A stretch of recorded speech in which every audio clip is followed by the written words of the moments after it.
Retro segment में आने वाली ये बाइक हमारी यूथ की भाई ड्रीम बाइक है और ये बाइक है जावा की 350 यानी कि जावा 350। अब ये बाइक प्रॉपर रेट्रो सेगमेंट में आती है, अच्छा खासा इसका फील है और चलाने में भी बहुत ही ज़्यादा अच्छी है। और इससे रिलेटेड हमने और भी जानकारी अपने वीडियोस में शेयर कर रखे हैं। आज की इस वीडियो में खास जो होने वाला है वो ये होने वाला है कि इस वीडियो के अंदर आपको मात्र 20,000 रुपए में बताऊंगा कि इस गाड़ी को आप अपने घर कैसे ले जा सकते हो। जी हाँ, सही सुन रहे हो भाई, सिर्फ 20,000 में मैं आपको ये बाइक लेने का सही तरीका बताने वाला हूँ। क्योंकि इस वीडियो में हम सारी डिटेल्स के ऊपर बात करेंगे, क्या कुछ निकलेंगी, क्या कुछ कीमत आएगी इस गाड़ी की, वो चीजें भी मैं आपको इस वीडियो में बताऊंगा। बाकी ऐसे ही रिव्यू वीडियोस यदि देखना पसंद करते हो तो हमारे चैनल को सब्सक्राइब कर लो, बेल आइकन प्रेस कर लो, वीडियो को लाइक कर लो। चलिए स्टार्ट करेंगे, ज्यादा टाइम बर्बाद नहीं करेंगे।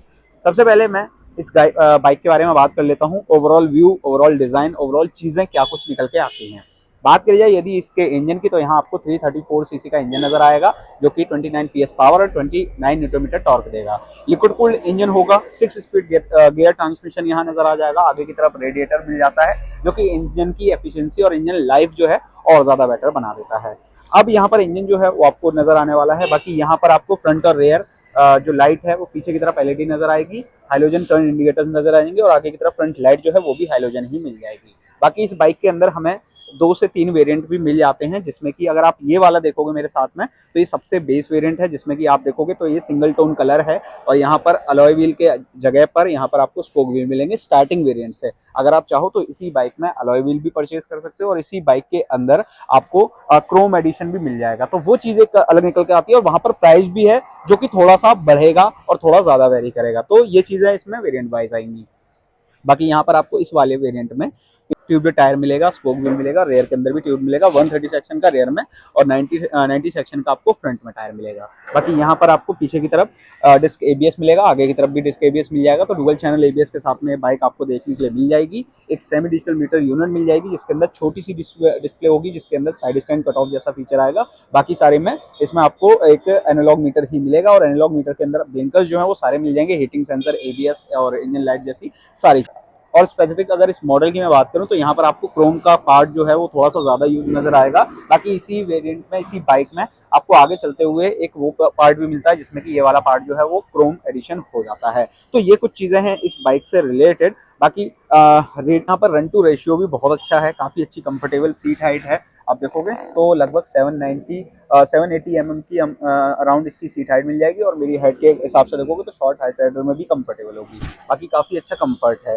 तो ये है ओवरऑल इस बाइक के स्पेक्स, क्या कुछ बाइक में मिलेगा। अब आ जाते हैं मेन टॉपिक पे कि हमारा मेन टॉपिक जो है वो है फाइनेंस, कि इसको फाइनेंस कितनी मिनिमम डाउन पेमेंट कर सकते हो। तो अगर आप जावा की 350 फाइनेंस पे लेना चाहते हो तो सबसे पहले इसकी कीमत कितनी होगी भाई। बेस मॉडल की शुरुआत 2,35,000 से आपको यहाँ ये देखने के लिए मिलेगी। 2,35,000 में अगर आप देखोगे तो बेस मॉडल मिलेगा। अगर इसी में आप अलॉय व्हील वाला वेरिएंट लोगे तो थोड़ा सा प्राइस बढ़ेगा और इसी में आप क्रोम वाला वेरिएंट लोगे जो कि आप टैंक के इस पार्ट में देखोगे तो क्रोम मिलेगा, वहां पर थोड़ी कॉस्टिंग और ज्यादा बढ़ेगी। तो वो प्राइस जो है वो ना उसके हिसाब से, अपने हिसाब से मतलब कि वो आगे बढ़ेगा। अब आ जाते हैं डाउन पेमेंट। तो डाउन पेमेंट यहाँ पर आप कम से कम जो कर सकते हो 20,000 की डाउन पेमेंट कर सकते हो, जो कि सच में काफी अच्छी डाउन पेमेंट है। और इसी डाउन पेमेंट यानी कि 3 साल की ईएमआई बनवाते हो तो 8,028 रुपए की ईएमआई जो है वो 36 ईएमआई आने वाली है। इसके अलावा यहाँ पर जो ऑप्शन है वो आपके लिए 2 साल भी हो जाता है, 3 साल भी है, 4 साल भी है, 5 साल भी है। तो यहाँ पर मैं 3 साल का और 4 साल का आपके साथ शेयर करूंगा। अगर 4 साल की मैं बात करूं तो भाई इसी सेम डाउन पेमेंट पे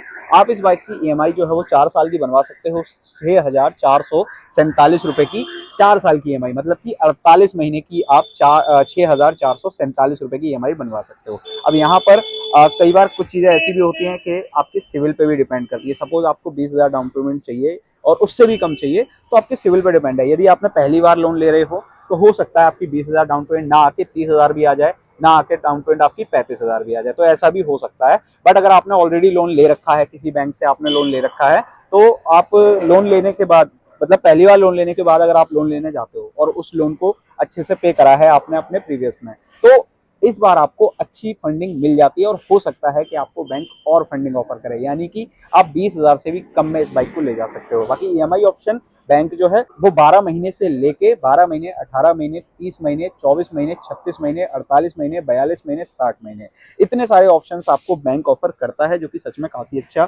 अच्छी चीज निकल के आ जाती है। ओवरऑल ये कुछ चीजें हैं। अब आ जाते हैं भाई कि आपको कैसे, मतलब कि क्या कुछ डॉक्यूमेंटेशन लगने हैं, क्या कुछ इनकम होनी चाहिए, या क्या कुछ आपको रिक्वायर्ड होगा, वो चीज़ें मैं बता देता हूँ। सबसे पहले तो डॉक्यूमेंट्स में आ जाते हैं। डॉक्यूमेंट में अगर आप देखोगे तो आपको ज़्यादा बड़े डॉक्यूमेंट नहीं चाहिए, आपको ओनली पैन कार्ड चाहिए, आपको आधार कार्ड चाहिए और इलेक्ट्रिसिटी बिल चाहिए। और इलेक्ट्रिसिटी बिल बहुत रेयर केस में चाहिए होता है, जहाँ पर आप अगर जिस एड्रेस पर रह रहे हो आपका एड्रेस उसी जगह का है आपके आधार कार्ड में, तो उस केसेस में क्या है 50-50% चांसेस हैं कि आपसे आधार कार्ड ना मांगा जाए। बट यदि आपके आधार कार्ड में आपका होम टाउन का एड्रेस है और आप यहाँ अपना घर लेके चल रहे हो, तो वहां पर आपको बिजली का बिल अपने फादर के नेम या फिर आपके नेम या फिर आपकी वाइफ का नाम या फिर मदर के नाम, इन 3 लोगों के नाम जो बिजली का बिल होगा वो कंसीडर किया जाएगा, और वो बिजली का बिल आप इजीली अपने ओन हाउस प्रूफ में लगा सकते हो। अब एक केस ये भी बन जाता है कि अगर आप रेंट पे रहते हो तो उस केस में आपको ज्यादा बड़ा मैथ नहीं लगाना है, आपको सिंपली उस एड्रेस का रेंट एग्रीमेंट चाहिए होगा बिजली के बिल की जगह पे। और यहाँ पर आपको एक और चीज चाहिए होगी जो कि होगा उस घर का बिजली का बिल, जो कि आपके ओनर के नाम होगा। और आरटीओ के रजिस्ट्रेशन के समय कई बार ओनर जो है आधार कार्ड भी ओनर को लगाना पड़ता है, तो ये कुछ चीजें चाहिए होती हैं आपके फाइनेंस होते समय। अब आ जाते हैं भाई इनकम पे कि कितनी इनकम होनी चाहिए। सबसे पहले तो आप सैलरीड हैं, यदि आप जॉब कर रहे हो तो जॉब अगर आप कर रहे हो तो आपकी सैलरी ईएमआई इंटू 3 होनी चाहिए, जो कि आपको अच्छी खासी फंडिंग दे। अब सपोज कि आप 6,000 की ईएमआई बनवाओगे, तो अगर आप 6,000 की ईएमआई बनवाते हो तो आपकी मिनिमम सैलरी जो है 20,000 होनी चाहिए। पर मंथ आपके अकाउंट में 20,000 रुपए की जो सैलरी है वो आनी चाहिए, जो कि आपकी ईएमआई जो है बैंक एक साथ भी 3 महीने की जोड़ेगा। बैंकिंग की ये लाइन होती है कि बैंक एक साथ में 3 ईएमआई का अमाउंट देखता है कि इनके अकाउंट में इतना पैसा आता है या नहीं आता है। ये तो होगी सैलरीड में। अब आ जाते हैं भाई बिजनेस में कि अगर आपका बिजनेस है तो आपकी इनकम कितनी होनी चाहिए। तो भैया बिजनेस में तो इनकम जाहिर सी बात है कोई डिसाइडेड या फिर फिक्स नहीं होती है। वहां पर हमारी इनकम कभी कभी 1 लाख भी हो जाती है, कभी 1.5 लाख भी हो जाती है, कभी 4 लाख 5 लाख मंथ वाइज होती है और बिजनेस वाइज भी होता है। और कई केसेस ऐसे होते हैं कि आपको आईटीआर भी जो फिल आप करते हो वो आईटीआर भी लगानी पड़ सकती है। बट कई बार क्या होता है कि आपसे आईटीआर नहीं मांगी जाती है, आपकी जो अकाउंट की ट्रांजेक्शन है उनके बेसिस पे ही आपको लोन दे दिया जाता है। तो ये कुछ डॉक्यूमेंटेशन हैं जो आपको चाहिए होंगे। बाकी इस बाइक की कॉस्टिंग जो है वो 235 है ऑन रोड। स्टार्टिंग वेरिएंट जो है वो मैंने स्टार्टिंग वेरिएंट बता दी है। बाकी यहाँ पर इससे रिलेटेड या फिर इस बाइक से रिलेटेड या फिर फाइनेंस से रिलेटेड आपका कोई क्वेश्चन है, आपको कोई जानकारी है जो आप जानना चाहते हो और मैंने ना बताई हो, आप मेरे को अपने अपने ओपिनियंस, अपने कमेंट्स, अपनी जो भी क्वेश्चंस हैं मेरे को कमेंट बॉक्स में पूछ सकते हो। बाकी कैसी लगी है ये वीडियो और कैसी लगी है मेरी ये जानकारी जो मैंने आप तक पहुंचाई, आप सब मेरे को कमेंट बॉक्स में कमेंट करके बता सकते हो। बाकी इससे रिलेटेड और वीडियोस वगैरह जानना चाहते हो तो आइए एक बार चैनल को विजिट करो और कमेंट कर लो, सब्सक्राइब कर लो। फ्यूचर में जैसे हम इससे रिलेटेड वीडियोस अपलोड करेंगे ताकि आपके पास सबसे पहले पहुंचेंगे, आप बेल आइकन प्रेस करना ना भूलना। तो बहुत जल्द मिलेंगे ऐसे ही एक और नए बढ़िया जबरदस्त वीडियो के साथ में। आज के इस वीडियो को यहीं एंड करते हैं।